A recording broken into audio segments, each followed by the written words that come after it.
Hello, everybody, and welcome to the Ceto Nova webinar. We really appreciate you guys joining us. Thank you for taking the time out of your day. Today, I do have our Senior Vice President of Business Development, Mike Emmons, joining us as well. Mike, would you like to say hello? Yeah, hey, good afternoon, Matt. Really appreciate you having me on here for a few minutes and yeah, able to show everyone what we've developed and what we've come out here with Ceto Nova. Yeah, very excited. Very excited to show you guys. It'll take about a half hour, no longer. We want to walk through the solution, show you guys several value propositions that may be useful for your institution. And yeah, we've been working a long time to deliver this, so we're very excited to show it to you guys. If you have any questions in the meantime, please drop it in the chat, and we'll do the best we can to get your questions answered. With that, we'll give you a brief introduction here to Ceto. Mike, if you will. Yeah, so just wanted to take a few minutes here, tell everyone a little bit of a story. For those of you who may not be familiar with us here at Ceto and really kind of dovetailing into what we're going to talk about here today. Ceto, we've been in business now for over 30 years. We're based in the greater Atlanta area, and we've really had the focus for 3 decades now to really focus and work with community-sized financial institutions. That's really been driven through our founder, Nick Ceto, followed by his son, Douglas, who's our current president and CEO. So second generation family owned company here out of the Atlanta area. And over the years, we've developed multiple different consulting practices within Ceto that focus on different aspects of profitability and performance. And one of those that really has stood out because it's really unique to our company is our Market View program. And this is again a revenue enhancement practice. This goes back to the roots of Ceto, and we've worked with again thousands of financial institutions around helping them with strategically enhancing revenue. And as part of this practice, over the past couple of years, we've developed inside of our company a very established and very, again, well-practiced research group. And the research that they do is basically competitive shopping and competitive intelligence analysis. So over the past couple decades, as they've refined their skills and about gathering up basically product and service information from financial institutions, that has been really kind of the driver or the launching point behind a lot of our market view engagements, and really has been kind of what we use to identify opportunities and help banks and credit unions understand where they can take advantage of what's happening in the market. And many times over the years, after we completed market view engagements, we'd have clients who would ask us, can we have access to the data? Can we get up to date or refreshed competitive data to help us with just driving product and service, pricing and structuring decisions. So that kind of put the bug in our ear that obviously what we're gathering up is really valuable, across the banking industry. So that kind of spurred us to kind of do a little research on our own. This is going back shortly before the pandemic. We got feedback from our clients and we explored the marketplace. And we were looking for what are the different tools or what are the different sources of competitive data that banks and credit unions have available to them. So we went through and we got in basically samples and we got in, basically data feeds from multiple different sources, multiple different companies that many banks and credit unions use today. And when we got that information in, we just found that it was, the depth of the data and even sometimes the accuracy of the data was just concerning. And it really wasn't up to the standards that we had established already here within our practice, here in Market View and at Ceto, over the years. So what this did is kind of a light bulb went off. And we realized that there is kind of a gap, in the industry right now. And there's really kind of a need out there for, again, bank leaders and credit union leaders to be able to get in a regular updated feed of competitive intelligence. So that kind of spurred really the kind of the thought process behind us taking our state-of-the-art research, engine that we've, like I said, established here at Ceto, and now how do we transform that into a way of providing banks and credit unions with, access to that research engine and get access to, again, up-to-date, competitive data. So we then spent a couple years in the lab going through and basically working on developing this, and that has led to basically the launch last year of Ceto Nova competition. And really, again, providing, bank and credit union leaders with really what we feel is the most in-depth, comprehensive source of competitive data and competitive intelligence that's available today in the market. So that's a quick little preview about just kind of what led to, again, why we're all here today, what we're going to be talking about, what we're very excited to be, sharing with, bank and credit union leaders across the country. So Matt, I'll kick it back over to you. Excellent, Mike. Thank you for that. And I do want to emphasize, we want to level that playing field. We know the Chase, Wells Fargo, even the regional banks of the world have plenty of resources at their hands. They may have a research team, they may have data analysis folks doing the analysis and even visualization. So we wanted to give that, be able to provide that downstream to our clients to empower them with the same tools that some of these bigger institutions have. So welcome to Ceto Nova competition. We're here. We went through the beta phase throughout the fall, throughout the winter. I got plenty of feedback, which you'll see throughout the application to continue to make it better, and we'll continue to go on that path. On behalf of the research development team, we've worked hard and a long time to develop this, bring it to the front end for you guys. This competitive research data we take a lot of pride in. It supported our consulting practice for a long time. And that's really what drives the recommendations for our consulting practice. And our hopes are that these same groups of data being distilled, being visualized, will be an easy way for your institution to go in and evaluate competitors and make decisions that drive your institution forward. So this is an example just of our roadmap. It's pretty easy, right? When it comes to software, our typical training, we may schedule 30 minutes. We're lucky if it goes 5 to 10 because as soon as we're in there, we hear, oh, this is pretty intuitive. Oh, it makes sense to me. Let me just get in the application, figure things out on my own. And we really don't have many calls coming through to say, how do I work this system? So this is just an example, that market research right there in the middle, that's the catalyst. And that will take you to being able to utilize the application. So these are some of our folks on the research team. Grace Kim, she's a team lead, does a great job supporting not only the consulting practice, but the software as well. And just wanted to show you guys a quick picture of some of our analysts that work very hard. This data quality analyst, description of a typo's worst nightmare. He doesn't let anything get through the system that's not kosher. So you can rest assured with that. And with all that being said, we want to get into the application. So welcome to Ceto Nova competition. So this is your dashboard. So the dashboard, everything is a la carte. So you can choose competitors for personal deposits, business deposits, etc. And this will actually show you how many offerings does your competitors and do you have throughout these categories. So these categories are valuable and you can choose, like I mentioned, a la carte. So whatever you are interested in, choose a certain amount of competitors and we'll deliver that information to you. Just a little bit more here on the dashboard. You can mark favorites throughout the application. We have some more competitive data over to your left. This is all the competitors you've chosen for every area. We'll rank them. You can see all the different areas we would rank those competitors.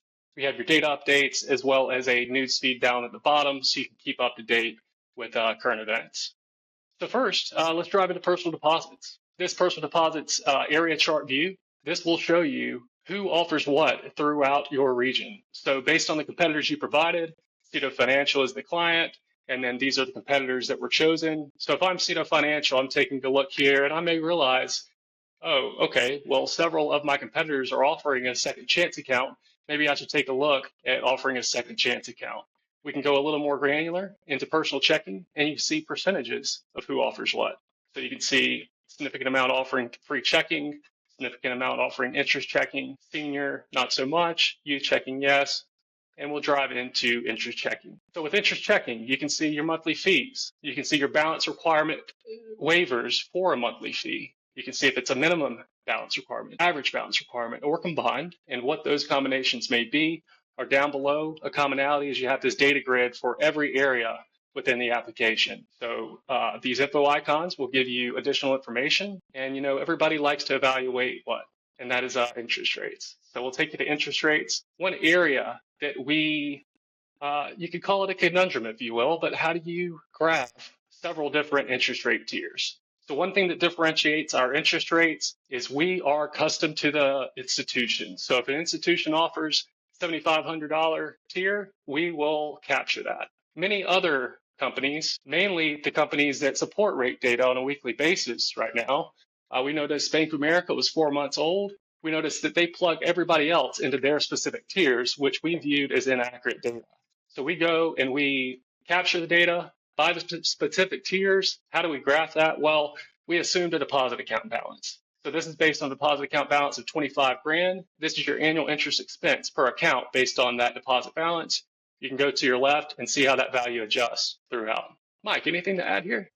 I think this is a great tool because at the end of the day, it really is dependent on, what a competitor, what they're doing with the rates. Again, you can see that wonderful rate on the billboard outside or, in the advertising. but it doesn't tell you the entire picture. It doesn't tell you if that rate is applicable to any balance. Does it drop off? Does it, increase as they, add more money in? So this is allowing to have a visual where you can run different scenarios to be able to understand exactly how you're applying your rates, on the deposit side, which has become so much more competitive in today's space, as well as also, being able to set that appropriately based in your market so that ultimately you're maximizing what you're doing and what you're spending to get those deposits in the door. Another big piece that I always love about this, and I know Matt showed it down at the bottom, is the fact that we get into the details around kind of the freebies, the perks. What are the different discounts and relationship pricing that's being provided out there? And you can leverage this in a way of understanding what's really moving the needle. Are we offering something that no one else is? And if we are we using that strategically? Or is it just something that was set up that way maybe a couple of years ago and we just kind of forgot to turn it off? These are the things that we want to get in and provide and kind of bring to light for our clients so that they're able to, again, take action and make sure that they're going to be as strategic as possible when it comes to their product and service offering. So, this is a great, like I said, a great feature or a great kind of that depth and detail that I talked about earlier. It really shines through when you think about, all those different pieces of a product that, again, aren't often advertised or aren't necessarily, telling you the entire picture on the front end. So another big piece that I want to get into, Matt, that I really love, and this is something that came out, as we mentioned, we launched this Ceto Nova competition last year. We took on some beta clients and we wanted to get feedback. We wanted them to, our clients to help kind of drive the development of the application and really where we could provide the most value. And with that is we added in last year certificates of deposits.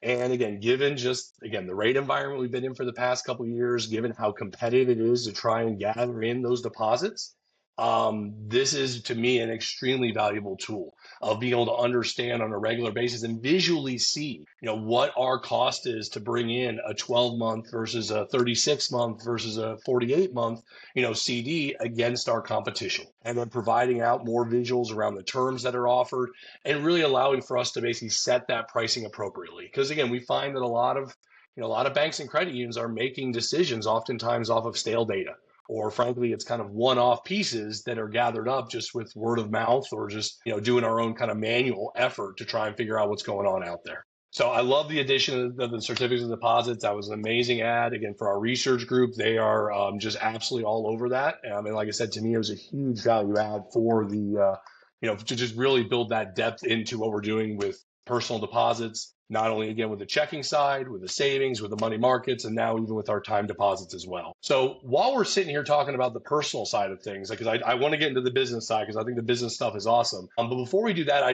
let's talk about personal lending. And do you mind, Matt, maybe going through and talking through a couple quick examples, especially on the real estate side, just because again that is again a very competitive space. The rate, as rates are starting to slide, we're probably going to see more competition come back in there. So Matt, why don't you talk about mortgages? Certainly happy to, and I appreciate that, Mike. And that's a great point as well. As we continue to make it better, we know that we listen to our client's voice, and as we make it better for an individual client, we're thrilled that down the road other clients value the same things.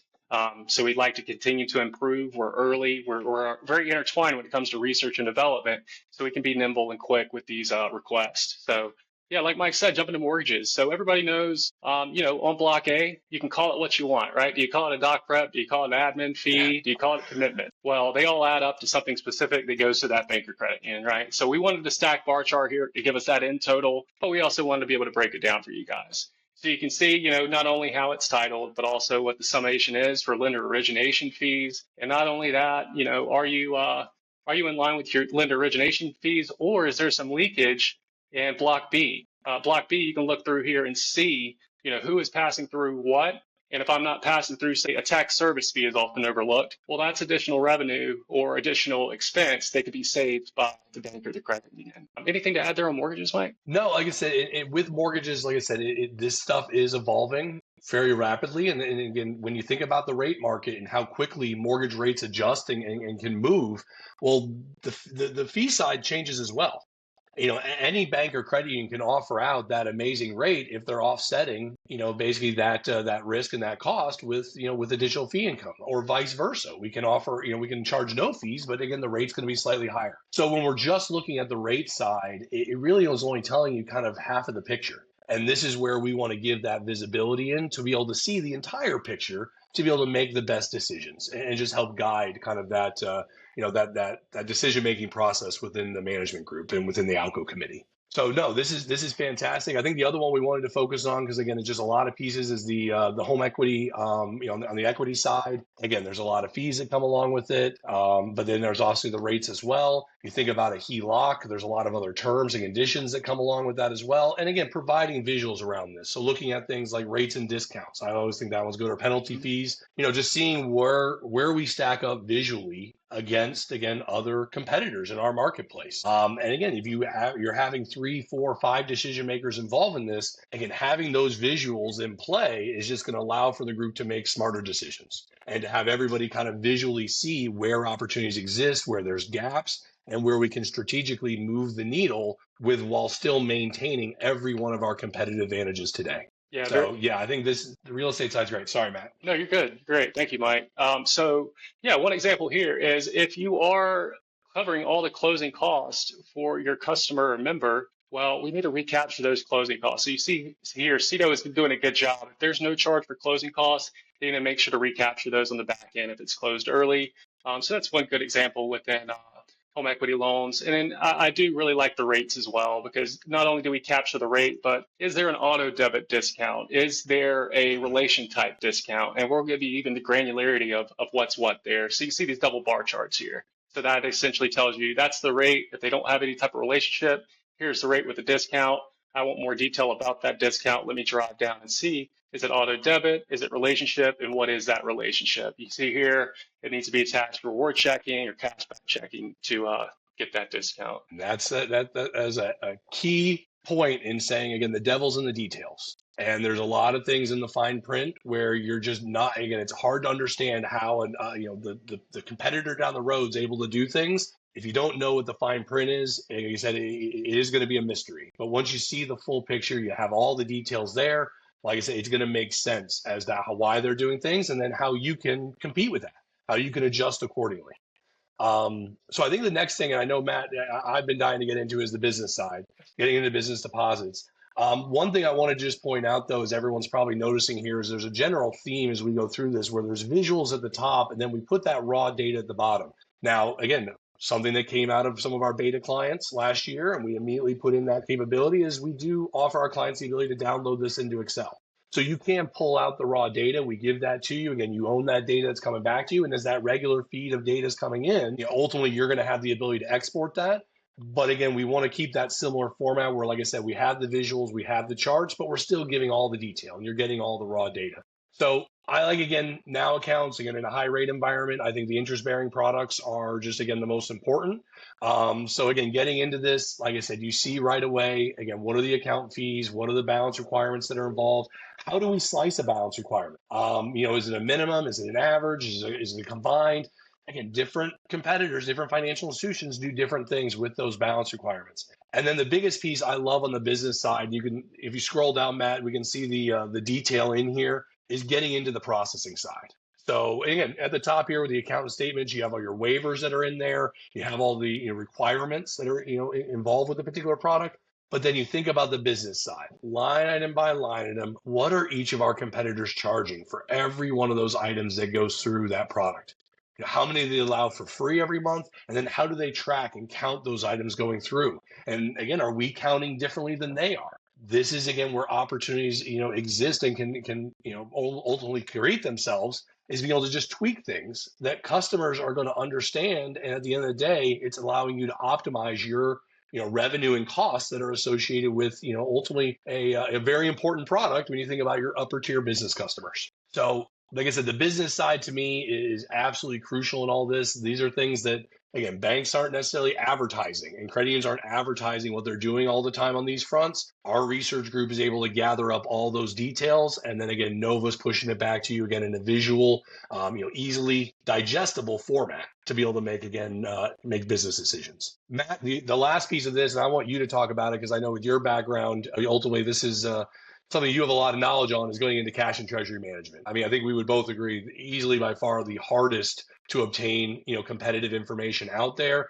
It really does take a true skill to be able to understand how to get all the pieces that come into those products and services. Yeah, why don't you show them a couple examples here on the cash and treasury side? Excellent. Yes, happy to. And we worked to develop this research team in house years back, and this was a big challenge. Lots of hurdles and lots of things we had to figure out in order to get this information. A lot of times, it's a very discreet phone call with a lot of preparation beforehand to be able to obtain this data.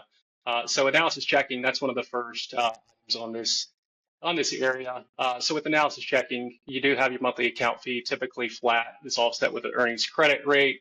So you can see Ceto could charge a little bit more there for their monthly account fee. You have your statement fees. Should I be charging for mail paper statements or not? Should I be charging for check images? But next is item processing. I know Mike's already mentioned that on the other side, a little more of a holistic view here with analysis checking, because we know that they don't have an allowance for free with analysis because it'll be offset by the earnings credit rate. So you can see again, Ceto's low. They could implement a per deposit fee. They could increase their on us item fee, look through at their ACH credit. It could increase that fee as well. So that's a nice view there for your item processing. You have cash processing as well. Typically, you like to make sure you have a fee there to be offset by ECR. And lastly, the ECR, which we think is very important. Ceto could be doing a much better job here with their earnings credit rate, because you see they're paying out more than any of their peers. Maybe that's a strategy, maybe it's not, but at least now you have the information to know, what is being paid out on these earning credit rates. So yeah, we love the analysis accounts, and then everything else. Typically we obtain a pro forma from your competitors. So we capture ACH origination, remote deposit capture, zero balance, sweep accounts, whatever they may offer on the CTM side, positive pay, online wires, etc. So you can see, are you capturing that standard ACH monthly account fee? And that looks relatively in line for Ceto. Next, let's go to remote deposit capture really quick, because there is something I want to touch on here. So with remote deposit capture, well, we've seen two different ways to capture this fee throughout our consulting practice. So it's either and. So it could be either a per location monthly fee, and that be it, or a per account monthly fee, or they could have both. So that's how we designed it. So what is your RDC per location monthly fee? You see Ceto's missing out there, per location, or is there a per account fee? And a lot of times you see a stacked bar chart here. A lot of times it's one fee for the first account and a separate fee for 2+ accounts, maybe a little bit lower for the second plus account. So you can see that's the instance there as well. But we like to stack those on a bar chart so it's easily comparable. Again, just the visualization throughout. This was designed by people that were formerly on the consulting side, so we wanted to drive you to those consulting recommendations through our data visualizations. Anything else that you'd like to add there, Mike? No, I mean, and this is just kind of an overall theme is, what this application can do. As you just mentioned, Matt, again, one of the driving purposes behind us creating this is the way that we've always viewed competitive data, which is we're looking for ways to maximize revenue, figure out where you can close gaps and where ultimately you can, just make sure you're taking advantage of what the market's giving you and not, unnecessarily leaving any money on the table. However, again, the environment we're in today, and we're really what we've been in for the past couple of years, is very different than really the decade preceding that. With rates being, under 2% for so long, for over a decade, it really made it a little easy, especially on the rate side from a managing perspective. I mean, if everything's at zero, it's pretty easy to set your deposit rates. But ultimately, as rates have gone up, bankers are now having to manage kind of both ends of the spectrum. And this is a tool that can help with not only obviously enhancements, but it can also help with just adjusting for the market if you do have to come down on something, or you do need to kind of adjust in the other direction. That it may be a little painful, but ultimately you got to do it because that's what the market is basically kind of forcing you to. This is a tool to be able to be on top of that and be able to adjust, in a timely manner, and not have those situations where you're adjusting after you find out that you're at a disadvantage. So I think that's a real key piece of just kind of the application, just a kind of a value add, is it's helping you with managing products, services, rates, and fees really from every angle possible. Last piece I think we wanted to talk about was the deposit services. Again, even, as Matt mentioned, every one of these categories we're going through are a la carte.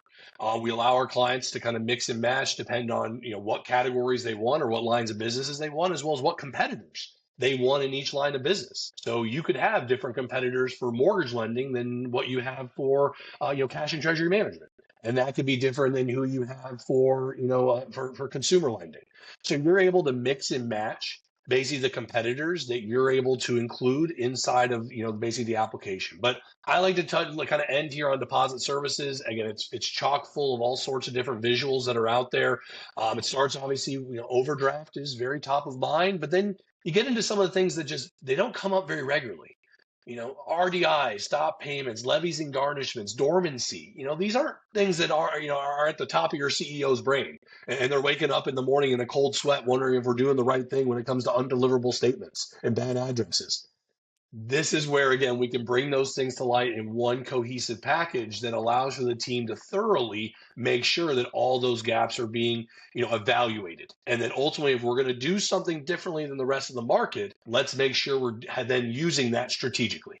Let's build that into our sales strategy. Let's build that into our branding strategy as a way to, again, have a leg up on what's happening, outside of our four walls. So the examples here, ATM services, obviously this is something, the more and more that, community banks and credit unions own their own devices, there's revenue and costs associated with that. So let's understand, how do they charge for different ATM services? How do we stack up, and where can we make adjustments accordingly? So I think we're about wrapped up here on really the product side. I think, Matt, there was a couple kind of just finer points. I think you wanted to lay out some of the things that kind of come along with the package, and I think we want to talk a little bit about updating, kind of the updates at the end. But Matt, yeah, I'll turn it back over to you to kind of wrap us up here. Yeah, certainly. And to touch on what you started with at the very beginning, we went out and saw, who does what types of research for institutions. I just see the non-customer ATM surcharge or non-member. That's nowhere to be found from our understanding. So that's another piece of data, similar to a lot of pieces of data throughout this application that are, not that attainable. And then we figured, we have this data, so why not utilize it? So we developed a financial section for you guys as well, so you can see, total assets, total equity, and also not only that, but a time series chart. So we have the balance sheet, we have income statement, and we also have key financial ratios, so such as ROA, ROE, efficiency ratio, et cetera. So you can see the bar charts, but you can also take a look at the time series to say, oh, I wonder what here from, let's see, what bank is that? I believe that's J. Bryant Bank. What has J. Bryant Bank done since December of 23 to really do a good job increasing their ROE? So that's the financial section for you. We took that data and same concept there. We wanted to take all of this cumbersome data and break it down in charts to make it easily digestible, right? So that's just a little added bonus. There's your financial section. That's not charged for. That's just what we have on hand. So we figured we'd give it to our clients. And then lastly, just the data update section. We're updating this data at least every 30 days, making sure that your rates are accurate so you can go and make those decisions with the ALCO committee. We have your data updates button. So you'll actually see all the data that's been pushing through the system throughout the entire history. So, you can sort it by what's the newest and go through and see these changes that your competitors have been making. Anything to add there, Mike? Matt, we've also, we've also even added in an email notification engine. So as, updates are going in and changes are happening with your competitors, we can set this up for users on your end to be able to get notifications and to understand in real time, as that data is being put in, what's changing in the market. So like I said, the idea here is to get this, again, more comprehensive, more accurate data in bankers' hands in an up-to-date manner to allow them to make, again, better strategic business decisions around their products, their services, their rates, and their fees. Excellent. Matt, anything else here today? I think that's about it, Mike. Mike, I really appreciate your help. That was a lot of fun. Excited to have conversations about it, whether it's Mike or myself. You guys, please feel free to reach out anytime. Looking forward to helping as many community banks and credit unions as possible. Mike, I'll give you the final sign on. Again, thank you everyone so much. Any questions that were put into the chat, we wanted to keep this to a half hour. I think we're at 31 minutes right now. We will follow up with all of you directly with those questions. So keep them coming. And like I said, if you do have anything else, feel free to reach out to any of us here at Ceto. Really appreciate everyone's time today. Hope everyone has a great rest of your day. Thank you, Matt. Thank you all. Have a good one.